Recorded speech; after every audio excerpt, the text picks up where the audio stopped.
Hello and welcome to success mantra. तो स्वागत है एक बार फिर से आप सभी का अपने यूट्यूब चैनल पे। तो मिडिल ईस्ट में war is not going to over, है ना। जैसे हमने अभी कुछ दिन पहले डिस्कस किया था कि भाई कैसे इजराइल और जो लेबनान है ना, लेबनान में जो रेबल्स रहते हैं आपके हिजबुल्ला, उनके बीच में सीज फायर अनाउंस हो गया, है ना। दोनों इजरायली आर्मी एंड जो हिजबुल्ला के जो लड़ाके हैं, टेररिस्ट हैं, है ना, वो दोनों अपनी अपनी पोजीशन से पीछे जाएंगे 60 दिनों के अंदर। और जो लोग वहाँ से डिस्प्लेस हुए हैं उनको दोबारा से रिहेबिलिटेट किया जाएगा सेम प्लेस पे। ठीक है, तो एक ना दुनिया ने एक चैन की सांस ली थी कि चलो ठीक है, इजराइल की जो वॉर है उसका एक सॉल्यूशन निकल के आया और war is going to end now.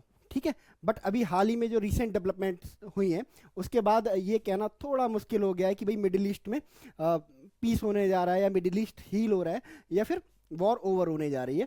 जी हाँ, हूती रेबल्स, ठीक है, हूती रेबल्स ने इजराइल की जो कैपिटल है, ठीक है, तेल अवीव, इसको अटैक किया है। ठीक है, और ऐसे वैसे अटैक नहीं किया है कि मोटार दाग दिया या कोई रॉकेट, सिंपल रॉकेट दाग दिया। ठीक है, इसको अटैक किया गया है एक मिसाइल के द्वारा, और वो भी किस कैटेगरी की? हाइपरसोनिक मिसाइल के द्वारा।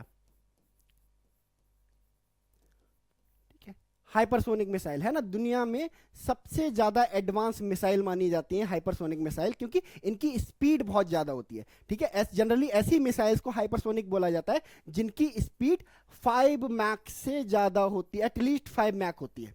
कम से कम जिनकी स्पीड 5 मैक होती है उनको हाइपरसोनिक मिसाइल बोला जाता है। 5 मैक क्या होता है ना, ये स्पीड होती है ना, किसी भी मिसाइल की। कैसे? 5 मैक का मतलब होता है कि 5 टाइम्स मोर देन साउंड, यानी कि जो साउंड की स्पीड है ना उससे भी 5 गुना ज्यादा स्पीड से क्या करती हैं, है ना, ये ट्रेवल करती हैं। एटलीस्ट, है ना, 7 8 9 भी हो सकती है, 10 मैक भी हो सकती है, बट एटलीस्ट जो मिसाइल 5 मैक की स्पीड रखती है उसको हाइपरसोनिक मिसाइल की कैटेगरी में रखा जाता है। ठीक है, तो इस हाइपरसोनिक मिसाइल से अटैक किया गया है इजराइल की जो कैपिटल है तेल अवीव। ठीक है, तो देखो, पहली बात तो ये जो हाइपरसोनिक मिसाइल है बनाई जाती हैं बड़े बड़े वॉर में, फुल फ्लैश वॉर में इस्तेमाल करने के लिए। दूसरी बात, ये जो हाइपरसोनिक मिसाइल्स हैं, ठीक है, ये होती हैं डेवलप्ड कंट्री के पास, लाइक रशिया हो गया, चाइना हो गया। ठीक है, अभी इंडिया भी इस बात को क्लेम नहीं कर पा रहा है कि उसके पास हाइपरसोनिक मिसाइल, अभी हम, है ना, टेस्टिंग कर रहे हैं उसकी, अपनी हाइपरसोनिक मिसाइल की, बट अभी हमारे पास कोई भी फुल फ्लैज, है ना, वॉर रेडी हाइपरसोनिक मिसाइल नहीं है। और ऐसे में एक टेररिस्ट ऑर्गेनाइजेशन इजराइल को अटैक करता है ना, विद द हाइपरसोनिक मिसाइल। और इजराइल क्या है, इसको टॉलरेट नहीं करने जा रहा है, क्योंकि आप किसी मोटार से अटैक नहीं कर रहे हो, आप किसी रॉकेट से अटैक नहीं कर रहे हो, आप हाइपरसोनिक मिसाइल से अटैक कर रहे हो। तो इजराइल का जो रिटेलिएशन है वो भी हाइपरसोनिक ही होने वाला है, एंड इसीलिए बोला जा रहा है war is not going to end yet.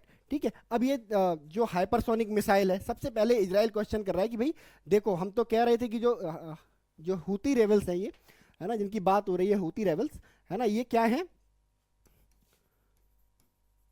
हम तो पहले से ही कह रहे हैं कि इनको कोई ना कोई कंट्री क्या कर रही है, बैकिंग दे रही है, खास करके ईरान बैकिंग दे रहा है।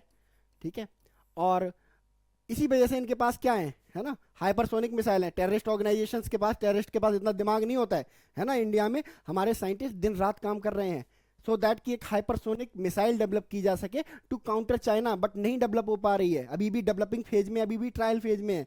ठीक है, और ऐसे में क्या हो रहा है, टेररिस्ट क्या कर रहे हैं, हाइपरसोनिक मिसाइल से अटैक कर रहे हैं, है ना। तो इजराइल कह रहा है कि, है ना, पॉसिबल ही नहीं है टेररिस्ट के लिए हाइपरसोनिक मिसाइल बनाना, ना, जरूर कोई ना कोई कंट्री है ना, जो इनको बैकिंग दे रहा है, और वो कंट्री कौन है? ईरान है। ठीक है, एंड इजराइल का कहना है कि भाई अब हमारा जो रिटेलिएशन है ना, हूती रेबल्स के ऊपर तो होगा ही होगा, है ना, एंड हम फाइंड आउट करेंगे कि ये जो मिसाइल्स हैं, है ना, ये जो हाइपरसोनिक मिसाइल्स हैं, ये किस कंट्री ने दिए हैं, किस कंट्री के थ्रू डिलीवर हुए हैं। ठीक है, हम उसको भी, इसको लेके पनिश करने वाले हैं। ठीक है, तो आप देखो, है ना, मिडिल ईस्ट में, है ना, खास करके इजराइल वाले जो रीजन में, है ना, ये शांति होने वाली नहीं है अभी इतनी आसानी से। ठीक है, इजराइल देखो, अगर देखें तो इजराइल बहुत सारे फ्रंट पर वॉर लड़ रहा है। ठीक है, दूर से देखने में लगता है कि भाई इजराइल क्या है कि, है ना, हमास के साथ या पैलेस्टाइन के साथ लड़ रहा है, बट एक्चुअली हमास, मैं दिखाता हूँ आपको कितने मतलब फ्रंट पे लड़ रहा है। हमास के साथ लड़ रहा है। हमास एक टेररिस्ट ऑर्गेनाइजेशन है जो कहाँ काम करती है, गाजा स्ट्रिप में काम करती है, उसके साथ लड़ाई चल रही है। ईरान ने मिसाइलें, है ना, इनके ऊपर, ऑलरेडी फायर किए हुए हैं इन्होंने, ईरान में बहुत सारी जो है एयर स्ट्राइक्स की हैं, तो ईरान के साथ उलझे हुए हैं। ठीक है, इसके बाद नए रेवल्स आए हैं, होती रेवल्स, है ना, ये भी पिक्चर में आ गए हैं। ठीक है, इसके बाद हेजबुल्ला, हेजबुल्ला के साथ ये वॉर में है। ठीक है, लेबनान में जो हेजबुल्ला है एक टेररिस्ट ऑर्गेनाइजेशन है, इसके बारे में पहले भी डिस्कस कर चुके हैं।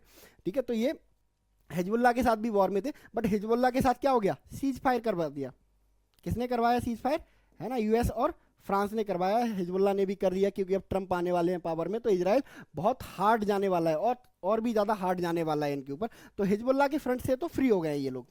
ठीक है, अभी इनके पास लड़ने के लिए 3 फ्रंट बचे हुए हैं, हमास, ईरान एंड हुतीज। ठीक है, तो जब हिजबुल्ला के साथ सीज फायर हुआ तो जो जियो पॉलिटिकल एनालिस्ट हैं वो ऐसा है ना स्पेकुलेशन लगा रहे थे कि भाई अब जो वॉर है इजराइल की तरफ से, है ना, वो क्या हो जाएगी, थोड़ी वीकन हो जाएगी, क्योंकि हिजबुल्ला ने विड्रॉ कर लिया है। ठीक है, हिजबुल्ला रॉकेट फायर नहीं करेगा, लड़ाई नहीं करेगा, तो हमास का भी क्या हो जाएगा, मोरल लो लेवल पे चला जाएगा। तो हमास भी क्या करेगा, मोस्ट प्रोबेबली सरेंडर करेगा, है ना, या फिर उनके टेररिस्ट इधर उधर भाग जाएंगे। ईरान भी क्या करेगा, ईरान भी धीरे धीरे क्या कर देगा, है ना, मिसाइल अटैक करना इनके ऊपर बंद कर देगा, और वॉर धीरे धीरे क्या हो जाएगी, है ना, खत्म हो जाएगी। बट है ना, इस इंसिडेंट ने, हौती रिबल्स के इस इंसिडेंट ने क्लाइमैक्स में ऐसी एंट्री मारी है, क्लाइमैक्स में, है ना, कि पूरा मिडिल ईस्ट एक बार से, है ना, दोबारा से इन्होंने हिला के रख दिया है पूरा का पूरा। और इन्होंने फायर कर दिया इजराइल के ऊपर एक हाइपरसोनिक मिसाइल, और जिसके बाद, है ना, एक मेजर रिटेलिएशन आने वाला है इजराइल की तरफ से। अब देखते हैं कि किस तरह का रिटेलिएशन होता है, किस लेवल का रिटेलिएशन होता है, ये देखने में दिलचस्पी है पूरी दुनिया की। ठीक है, अगर बात करें हूती रेबल्स की, है ना, तो इनके बारे में कुछ स्पेसिफिक इंफॉर्मेशन, ये जो हूतीज हैं, है ना, इनको ग्लोबली हूतीज बोला जाता है, बट इनके टेररिस्ट ऑर्गेनाइजेशन का जो नाम है, रियल नाम है अंसार अल्लाह। ठीक है, पार्टीशंस ऑफ गॉड। ठीक है, अंसार अल्लाह नाम है, और ये क्या है, एक शियाइट मुस्लिम मिलिट्री एंड पॉलिटिकल मूवमेंट है। ठीक है, एक कह सकते हैं कि एक टेररिस्ट ग्रुप है, जिसमें शिया मुस्लिम पार्टिसिपेट करते हैं। और ये कहां वर्कआउट करती है, ये यमन में वर्कआउट करती है, यमन।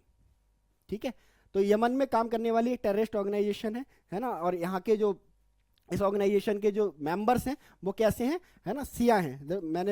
हमने डिस्कस किया है कि इस्लाम में मेजरली 2 सेक्ट होते हैं, लाइक आपका एक पहला सिया, दूसरा सुन्नी। तो ये सिया टेररिस्ट हैं, और शुरू में ये जो मूवमेंट है 1990s में खड़ी हुई, है ना, किसके अगेंस्ट खड़ी हुई, यमन एक कंट्री है जहाँ पर ये बेस्ड है। तो यमन में क्या है, दोनों लोग सिया एंड सुन्नी दोनों रहते थे। शिया कैसे, सिया मुस्लिम्स एंड सुन्नी मुस्लिम। अब जो सिया हैं वो यमन में कैसे हैं, माइनॉरिटी में हैं, और जो सुन्नी है वो मेजॉरिटी में है। तो सुन्नी ही पावर में आते थे, क्योंकि डेमोक्रेसी थी, तो जब इलेक्शंस होते थे तो सुन्नी ही पावर में आते थे। तो सियाज ने डिसाइड किया कि भाई, डिमांड करना शुरू किया कि भाई हमें भी इक्वल राइट चाहिए और इक्वल पार्टिसिपेशन चाहिए। ठीक है, जिसको डिनाई कर दिया उस समय की जो यमन है उसकी गवर्नमेंट ने। एंड इन्होंने फिर क्या किया, एक आर्म्ड ग्रुप बना दिया। ईरान ने इन्हें क्या करा, ईरान कैसा कंट्री है, ईरान भी एक शिया कंट्री है, वहाँ पे शिया मेजॉरिटी में है। ठीक है, तो जहां कभी भी शिया राइट्स की बात आती है, शिया मुस्लिम्स के राइट्स की बात आती है, तो इजराइल बड़ा हार्श जाता है वहां पे, एंड सपोर्ट करना शुरू कर दिया इन्होंने। इस टेरर ग्रुप को हथियार देना शुरू कर दिया, पैसे देने शुरू कर दिए, एंड ये टेररिस्ट ऑर्गेनाइजेशन आज लगभग 1/3 ऑफ यमन को कब्जा चुकी है। 1/3 ऑफ यमन को ये लोग कब्जा चुके हैं, इनका डोमिनेशन है 1/3 यमन पे। एंड अब जैसे क्या है कि आपने एहसान ले लिया, हुतीज ने क्या किया है, ईरान का एहसान ले लिया, 1/3 यमन को कब्जाया है विद द हेल्प ऑफ, है ना, ईरानियन वेपन, है ना, ईरानियन मनी, है ना। तो अब पे बैक करना पड़ेगा ना। तो ईरान जब कभी भी इन्हें कहता है कि भाई यहाँ अटैक कर दो, यहाँ बम फोड़ दो, है ना, इजराइल पे रॉकेट चला दो, तो ये इजराइल के इशारों पे काम करते हैं, क्योंकि पे बैक तो करना ही पड़ता है। ठीक है, तो दैट इज वाई इन्होंने क्या किया है, इजराइल पर अटैक किया। इजराइल की इनके साथ कोई पर्सनल दुश्मनी नहीं है ना, ऐसा नहीं है कि इजराइल के साथ इनकी कोई पर्सनल दुश्मनी है। एंड ये क्या कर रहे हैं, उसका रिवेंज ले रहे हैं। ठीक है, आप देखो ये काम कहां पे कर रहे हैं, ये देखो, ये रहा यमन, इजराइल कहां पे रहा, ये इजराइल रहा। ठीक है, बीच में जॉर्डन है, सऊदी अरबिया है। ठीक है, तो इनका इजराइल के साथ कोई लेना देना नहीं है, बट ये इजराइल पर मिसाइल फायर कर रहा है, हाइपरसोनिक मिसाइल फायर कर रहे हैं, जस्ट बिकॉज ऑफ इन्हें, इनका जो मास्टर है ईरान, जो इन्हें क्या करता है, फंड करता है, वो बोल रहा है ऐसा कि भाई इजराइल के ऊपर अटैक करो, दैट इज वाई ये उस पर अटैक किए जा रहे हैं, अदरवाइज और कोई रीजन है नहीं। ठीक है, तो ये हुतीज के बारे में इंफॉर्मेशन रही। बात करें अगर यमन के बारे में, तो यमन है ना। अरेबियन सी में एक कंट्री है, आप देखो, this is Yemen, this is Yemen, ठीक है। ऊपर इसके सऊदी अरेबिया है, बगल में इसके ओमान है, ठीक है। और ये पूरा अरेबियन सी है ना। यहाँ पे गल्फ ऑफ एडन है, और यहाँ पे आपको रेड सी देखने को मिलेगा, ये रेड सी है पूरा का पूरा, रेड सी है पूरा का पूरा, ठीक है। तो आपको यहाँ पे रेड सी देखने को मिलेगा। तो ये यमन की एक, है ना, जियोग्राफी है। एंड अगर बात करें यमन में रहने वाले लोगों की, तो मैंने आपको पहले ही बता दिया है कि एक, है ना, मुस्लिम कंट्री है, इस्लामिक कंट्री है, एंड शिया एंड सुन्नी, इस्लाम के दोनों मेजर सेक्ट, है ना, यहाँ पे रहते हैं। बट प्रॉब्लम क्या है ना, कि सुन्नी लोग जो हैं वो मेजॉरिटी में है, तो वो पावर पे आ जाते हैं इजीली, है ना। एंड सियाज को जो पार्टिसिपेशन वो लोग चाहते हैं वो मिल नहीं पाता है, दैट इज वाई, है ना। सिया लोग क्या कर रहे हैं, है ना, उन्होंने डिमांड करना शुरू करा। लेटर ऑन ये हुतीज नाम की, अंसार अल्लाह नाम की एक टेररिस्ट ऑर्गेनाइजेशन बनी। अब ये क्या करते हैं, थ्रू वेपन्स, है ना, फोर्सफुली क्या करना चाहते हैं, यमन में अपना हिस्सा बनाना चाहते हैं। तो बहुत सारे, लगभग 1/3 यमन पे, इस हिस्से पे क्या हो गया है ना, कब्जा हो गया है ऑलमोस्ट, आपके जो हुती रेवल्स हैं उसके, ठीक है। तो ये रही इसके पॉपुलेशन के बारे में जानकारी। अगर बात करें, है ना, इसकी कैपिटल करेंसी के बारे में, तो इसकी जो कैपिटल है वो सना है, कैपिटल इसकी सना है, ठीक है। और करेंसी की बात करें तो रियाल, यमनी रियाल इसकी करेंसी है। लैंग्वेज बात करें तो लैंग्वेज इसकी अरेबिक है। किस कॉन्टिनेंट में है, बेसी बात है, हमारी एशिया में है। गवर्नमेंट कैसी है, रिपब्लिक है, यूनिटरी स्टेट है, प्रेसिडेंशियल सिस्टम है, कॉन्स्टिट्यूशनल रिपब्लिक है, ठीक है। पॉपुलेशन की बात करी जाए तो हार्डली यहाँ पे 3 करोड़, यानी कि 3.5 करोड़ लगभग पॉपुलेशन यहाँ पे पाई जाती है। तो ये है मेरा पॉइंट ऑफ व्यू इस टॉपिक के बारे में। And this is the basic information about Yemen and हुतीज। बाकी आप लोगों का इस बारे में क्या सोचना है, कमेंट सेक्शन में आप लोग बता सकते हैं मुझे। मिलते हैं हम लोग नेक्स्ट वीडियो में, तब तक के लिए thank you so much and God bless you all.